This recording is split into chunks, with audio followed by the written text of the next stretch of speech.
বিসমিল্লাহির রহমানির রহিম। Fxseohelp এর পক্ষ থেকে দেশের বাইরে সকল সাবস্ক্রাইবার, ভিউয়ার ও এডিটর সকলকে জানাচ্ছি আন্তরিক শুভেচ্ছা, প্রাণঢাল অভিনন্দন।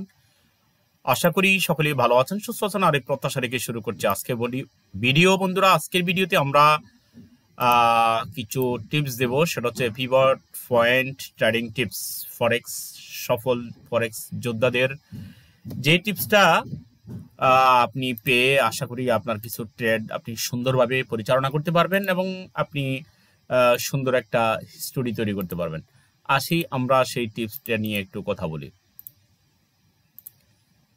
হিস্টোরিতে যদি যাই, আজকের হিস্টোরিটা আমি যেভাবে তৈরি করেছি দেখুন, এখানে 27 তারিখের আজকের যে ট্রেডটা, এই ট্রেডগুলো আপনি যখন এই সবগুলো আমি পিভট পয়েন্টের সিস্টেমে করেছি। এবং পিভট পয়েন্টের সিস্টেমে আপনি কি পিভট পয়েন্ট সিস্টেম শুধু বললেই হয় না যে শুধু পিভট পয়েন্টের একটা সিস্টেম হলে হয় না। যেমন এখানে আপনি যদি পিভট, যেমন এখানে আপনি টেকনিক্যাল অ্যানালাইসিসে আপনি investing.com-এ আসি আমরা এখন। এখান থেকে আপনি যদি আপনি এই যে পিভট পয়েন্ট ক্যালকুলেটর, এখানে গিয়ে আপনি এখানে হাই, লো, ক্লোজ, ওপেন এগুলো দিলেই এখানে ক্যালকুলেশন লিখলেই এখানে আপনার এই যে এখানে পিভট পয়েন্টের জায়গাতে পিভট পয়েন্ট বের হয়ে আসবে। ঠিক আছে, এই তো এইখানে এই আর অনেকে সফটওয়্যার আছে, বিভিন্ন সফটওয়্যার, যেমন আমরা একটা সফটওয়্যারও ব্যবহার করি। যেমন এখানে একটা সফটওয়্যার আছে কাস্টম ডেলি শিফটেড। এই হলো যেমন আজকের পিভট পয়েন্ট এটা, ঠিক আছে, এই যে এইটা আজকের পিভট পয়েন্ট। এখন সকালে কেউ যদি বলেন যে আমি এই ট্রেডটা কিভাবে দিলাম, এই ট্রেডগুলো আজকের ট্রেডে যদি আমি যাই, এখানে দেখুন এই কন্টিনিউয়াসলি যে ট্রেডগুলো হয় আমার এই ধরনের আলামত হয় চ্যানেল, নাহলে সাপোর্ট রেজিস্ট্যান্স, তাহলে এগুলো যদি দেখুন 21 তারিখ, 22 তারিখ, 23 তারিখ, 26 তারিখ, 27 তারিখ কন্টিনিউ প্রফিট হবে যদি আপনি একটু দেখে শুনে চিন্তা ভাবনা করে আপনি যদি ট্রেড নিতে পারেন অল্প সময়। আজকের ট্রেডটা নিয়ে আমি কিভাবে উঠেছি এটা ছিল আমার কৌতূহল, যার কারণে আমি চিন্তা করলাম যে না, অনলাইনের বন্ধুদের সাথে আমি এটা একটু টিপসটা একটু শেয়ার করি। তাহলে আজকে সকালে আমি কখন কি দেখে আমি ট্রেড দিয়েছি সেটা একটু দেখাচ্ছি। মূলত এই যে ক্যান্ডেলটা, এই ক্যান্ডেলটা দেখি আমি ট্রেড দিয়েছি আজকে। এই যে ক্যান্ডেলটা, এটা হচ্ছে এই স্পোর্টের বুলিশ ক্যান্ডেল, এবং ক্যান্ডেলটা যখন ঠিক পিভট পয়েন্টের যে এরিয়া, আপনি দেখেন পিভট পয়েন্টের এরিয়া হচ্ছে এটা, এই যে এটা, ঠিক আছে না? আপনি হাই, লো, ক্লোজ, ওপেন দেখেন এখানে ক্যান্ডেলের উপরে যদি আপনি ডেইলি ক্যান্ডেলের, গতকালকে ক্যান্ডেলের উপরে আপনি যদি মাউস রাখেন তাহলে আপনি দেখতে পারবেন যে এখানে হাই, লো, ক্লোজ, ওপেন, নিচেও দেখা যায়। দেখেন এখানে উঠে মাউস ধরলে, অথবা আপনি এখানে ধরেন, এখানে ধরলে দেখেন হাই, লো, ক্লোজ, ওপেন এগুলো উঠবে।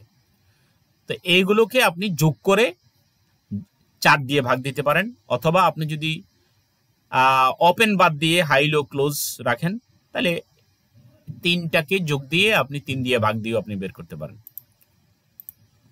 তো এই ক্ষেত্রে আমাদের পিভট পয়েন্টের যে লেভেলটা আপনি দেখেন, সেই লেভেলটা পড়েছে কোথায়।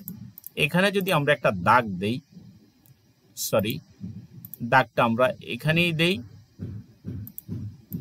এটা হচ্ছে আমাদের পিভট পয়েন্ট লেভেল ডেইলির, এবং আমার স্টুডেন্টদের কাছে অলরেডি এটা আছে, এই এটা দিয়ে দিচ্ছি। দেখুন ডেইলি পিভট পয়েন্ট এই জায়গায়, এই স্পোরে আপনি দেখেন পিভট পয়েন্ট যে শনাক্ত করে এই স্পোরের ক্যান্ডেলটা উপরে গিয়ে ক্লোজ হয়েছে। যখন উপরে গিয়ে ক্লোজ হয়েছে, একটু নিচে আসছে, তখনই আমি এখানে এন্ট্রি নিয়েছি এবং অলরেডি প্রফিট করে বের হয়েছে। এখন এই পিভট পয়েন্টের সাথে আরো কিছু জিনিসও আপনি একত্রিত করতে পারেন। আমরা একটু দেখাই আমরা আরো কি কি জিনিস আপনি অ্যাড করতে পারেন এর সাথে। আমরা এটাকে গ্রিড করে নেই, ঠিক আছে। এই স্পোরের ক্যান্ডেল একটু এদিকে নেই, যারা নতুন তারা হয়তো দিয়ে দেখে এগুলো শিখতে পারবেন।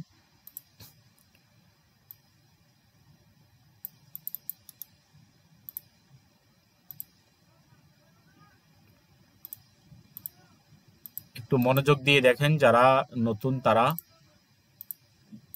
কারণ এখান থেকে আপনাদের শেখার আছে অনেক কিছু। ঠিক আছে, এই কিছু সাপোর্ট রেজিস্ট্যান্স লেভেল দিয়ে দিই।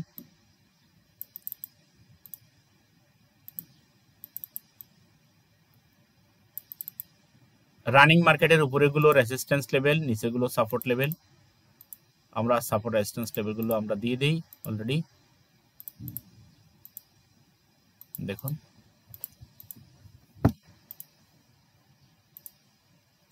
এবং এখানে আরেকটা জিনিস যেটা আমরা দেখলাম এখানে, সেটা কি, সেটা হচ্ছে যে আমরা চ্যানেল ড্র করেছি, এই চ্যানেলের উপরে গিয়ে যখন দেখছি ক্লোজ হয়েছে, সেটাও একটা আমরা আলামত পাইতেছি যে মার্কেট উপরে যাবে।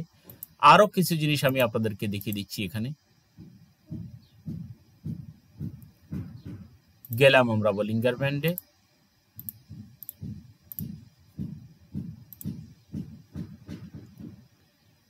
এখানে অলরেডি বলিঙ্গার ব্যান্ডের, লোয়ার ব্যান্ডের, এগুলো সব জায়গাতে একরকম হবে না, কিন্তু জাস্ট একটু একটা জেনারেল ইয়ে রাখেন, জেনারেল আইডিয়া। বলিঙ্গার ব্যান্ডের লোয়ার ব্যান্ডের নিচে যদি কোনো ক্যান্ডেল ক্লোজ হয়, এর পরবর্তী ক্যান্ডেল যদি বলিঙ্গার ব্যান্ডের লোয়ার লেভেলের উপরে গিয়ে যদি ক্লোজ হয়, তাহলে এটা বাই ক্যান্ডেল, এটা বুলিশ ক্যান্ডেল। তার মানে আপনি এর উপরে একটা ক্যান্ডেল পাবেন, এবং এটা তাই হয়েছে। আপনি অতীতও দেখেন অনেকগুলো পাবেন। এই যে দেখেন এখানে একটা, এটা উপরে আর উঠে নাই, আপনি নিচের সাপোর্ট লেভেল পর্যন্ত পেয়েছেন, আরো পাবেন আপনি অতীতে গেলে। তো এই ধরনের জিনিসগুলো সবসময় হয় না, এটা আমাদের অনেক নিচে নেমেছে, আপনারা দেখেছেন। তাহলে এই ক্যান্ডেলটা হওয়ার পরও এটা এখানে যাওয়ার সম্ভাবনা আছে আবার। ঠিক আছে, তাহলে আমরা দেখালাম প্রথমে পাইভট পয়েন্ট দিয়ে, এই যে পাইভট পয়েন্ট লেভেল দিয়ে। ভিডিওটা একবারে না বুঝলে বারবার আবার দেখেন। এরপর এখানে চ্যানেল, এখানে বলিঙ্গার ব্যান্ড, আর কি দিব দেখি। মুভিং এভারেজ 14 কি বলে,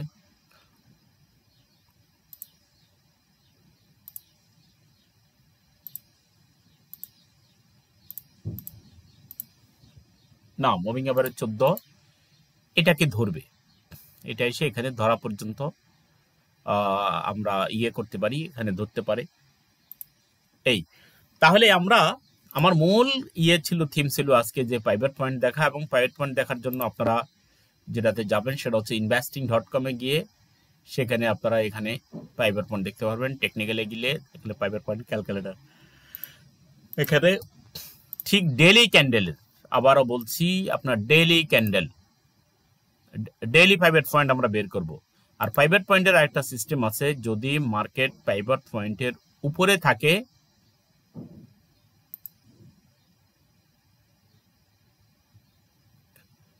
মার্কেট যদি পাইভট পয়েন্টের উপরে গিয়ে যদি ক্লোজ হয়, ধরে নেন এটা পাইভট পয়েন্ট পিপি, এটার উপরে যদি মার্কেট যদি ক্লোজ হয়, তাহলে সেখান থেকে মার্কেট উপরে যাওয়ার সম্ভাবনা থাকে। আর যদি মার্কেট এসে যদি এটার নিচে এসে ক্লোজ হয় এর আগের দিনের ক্যান্ডেল, তাহলে মার্কেট নিচে আসার সম্ভাবনা আছে। এই একটা হলো জেনারেল থিং, এটা 80%। এইটার সাথে আপনি চ্যানেল ঠিক করেন, এইটার সাথে আপনি সাপোর্ট রেজিস্ট্যান্স টেবিল দেখেন, এইটার সাথে আপনি প্রাইস অ্যাকশন, আরো কিছু প্রাইস অ্যাকশন দেখেন। ঠিক আছে, তারপর আপনি নিজেই সিদ্ধান্ত নিতে পারবেন যে না, আমার মার্কেটটা কোন দিকে যেতে পারে। কিছুক্ষণ আগে আমরা সে অ্যানালাইসিসটাই করে দিলাম। আমি মনে করি যে পাইভট পয়েন্ট দিয়ে আপনি এই মার্কেটের মুভমেন্টগুলো ঠিক করতে পারেন, মার্কেট কই যাবে, কোন দিকে যাবে। আশা করি সামনের দিকে এইভাবে আপনারা পাইভট পয়েন্ট, এবং আপনি যদি মনে করেন কখনো যে আমি 4 ঘন্টার একটা ক্যান্ডেল দেখে আমি পাইভট পয়েন্টের বের করব, প্রত্যেকটা ক্যান্ডেল আপনি পাইভট পয়েন্ট বের করতে পারেন। যেমন এখানে যদি আপনি এই যে ধরলাম আমরা, তাহলে এই ক্যান্ডেলটাও আমরা হাই লো ক্লোজ আমরা বের করে ফেলতে পারবো। ঠিক আছে, হাই লো ক্লোজ বের করে ওটার সাথে আমরা 4 দিয়ে আমরা ভাগ দিলেই এটা পাইভট পয়েন্ট ঠিক মিডিয়ামের এই ধরনের একটা পর্যায়ে চলে আসবে। দেখেন পাইভট পয়েন্টের আরো একটা কাজ হচ্ছে যে, যে ক্যান্ডেলটা হয় এর পরবর্তী দিন বা এর পরবর্তী ক্যান্ডেল ওই পাইভটের কাছাকাছি গিয়ে আবার এটা ব্যাক করবে। তার মানে ওই পাইভট পয়েন্টের কাছ পর্যন্ত যাওয়া যেতে পারে, এটা 70% পর্যন্ত হতে পারে। অনেক ক্যান্ডেলে ঠিক একই উপদেশ, যেমন এটা প্রাইভেট পয়েন্টের কাছাকাছি গিয়ে আগে ক্যান্ডেলটা হয়েছে প্রাইভেট পয়েন্টের কাছাকাছি ফিরে আসছে, ঠিক এমনিভাবে বিভিন্ন ক্যান্ডেল, যেমন এটাও প্রাইভেট পয়েন্টের কিছু কাছাকাছি গিয়ে ফিরে আসছে। তবে শুধু প্রাইভেট পয়েন্ট দিয়ে ট্রেড নেওয়া যাবে না, প্রাইভেট পয়েন্টের পাশাপাশি আপনি ইয়ে করতে পারেন, আপনি পাশাপাশি সাপোর্ট, রেজিস্ট্যান্স, চ্যানেল এবং আরও কিছু ইন্ডিকেটর ব্যবহার করতে পারেন। তো মার্কেটের এটার কথা তো আমরা বলেই দিলাম, প্রাইভেট পয়েন্টার দেখাইলাম।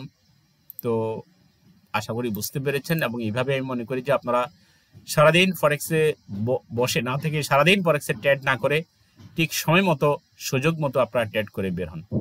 আর কেউ যদি প্রশিক্ষণ নিতে চান তাহলে আপনারা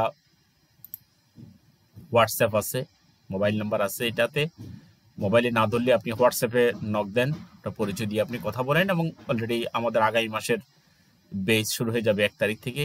জয়েন করতে চাইলে আপনি জানাবেন, খুব সীমিত 2-1 জন সংখ্যক আমরা নেব সেখানে ইনশাআল্লাহ। তো সকলেই ভালো থাকেন, সুস্থ থাকেন, সবার জন্য রইল শুভকামনা। আসসালামু আলাইকুম রহমতুল্লাহ বারাকাতুহু।